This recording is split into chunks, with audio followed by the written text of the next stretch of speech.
എല്ലാ മാന്യ പ്രേക്ഷകർക്കും പുതിയൊരു വീഡിയോയിലേക്ക് ഹൃദ്യമായ സ്വാഗതം.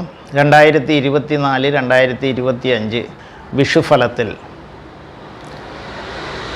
ഉത്രം നക്ഷത്രത്തിൻ്റെ അവസാന 3 പാദം, അത്തം, ചിത്തിര നക്ഷത്രത്തിൻ്റെ ആദ്യ 2 പാദം എന്നീ നക്ഷത്രങ്ങൾ ചേർന്ന് വരുന്ന കന്നി രാശിക്കാരുടെ വിഷുഫലത്തെക്കുറിച്ചാണ് ഇന്നത്തെ വീഡിയോയിൽ പ്രതിപാദിക്കുന്നത്. ഗുണദോഷ സമ്മിശ്രമായിട്ടുള്ള ഒരു വിഷുഫലമാണ് കന്നിരാശിക്കാർക്ക് വരാൻ പോകുന്നത്. ഈശ്വരാധീനവും ഭാഗ്യവും ഒക്കെ അനുഭവിക്കാൻ യോഗമുണ്ടെങ്കിലും കാര്യതടസ്സങ്ങളും മനക്ലേശങ്ങളും വന്ന് ഭവിക്കുന്നതായിരിക്കും. കർമ്മരംഗത്ത് വളരെയധികം ശ്രദ്ധയോടുകൂടി മുന്നോട്ട് പോകേണ്ടുന്ന ഒരു സമയമാണ്. ഏത് കർമ്മമേഖലയായാലും അപ്രതീക്ഷിതമായിട്ടുള്ള ചില തടസ്സങ്ങൾ വന്ന് ചേരാനുള്ള സാധ്യതയുണ്ട്. മേലധികാരികളുടെ അപ്രീതിക്ക് ഇരയാവുന്നതാണ്. കേസ്, വഴക്ക് തുടങ്ങിയവയിൽ നിന്നും കഴിയുന്നതും ഒഴിഞ്ഞു നിൽക്കാൻ ശ്രമിക്കേണ്ടുന്ന ഒരു സമയമാണ്. ആരോഗ്യപരമായിട്ടും ശ്രദ്ധിക്കേണ്ടുന്ന സമയമാണ്. എന്നാൽ ഇടവിട്ട് ഭാഗ്യാനുഭവങ്ങൾ വന്നു ചേരുന്നതും ആയിരിക്കും.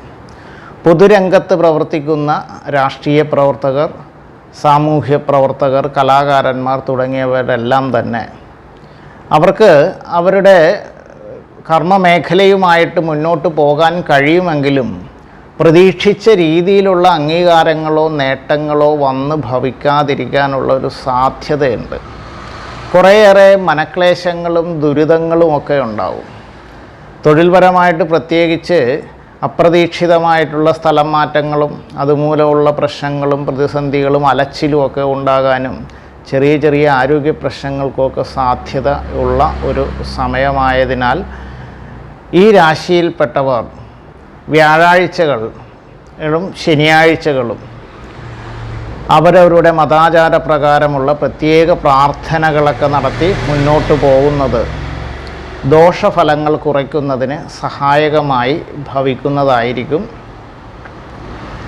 കൂടാതെ ഇപ്പോൾ ഇത് ഗുണദോഷ സമ്മിശ്രമായിട്ടുള്ള ഫലങ്ങളാണ് കന്നിരാശിക്കാർക്ക് പറഞ്ഞിട്ടുള്ളതെങ്കിലും അവരുടെ ജാതകപ്രകാരം, നിങ്ങളുടെ ജാതകപ്രകാരം നല്ല ദശാകാലവും നല്ല ഗ്രഹങ്ങളുടെ അപഹാരകാലവുമൊക്കെ ആണെങ്കിൽ ഇത്തരത്തിലുള്ള ദോഷഫലങ്ങൾ കാര്യമായ തോതിൽ നിങ്ങളെ ബാധിക്കുന്നതുമല്ല. നിങ്ങൾക്ക് ഈ രാശിക്കാർക്ക് എല്ലാവിധ സൗഭാഗ്യങ്ങളും ഉണ്ടാകട്ടെ എന്ന് ആശംസിക്കുന്നു.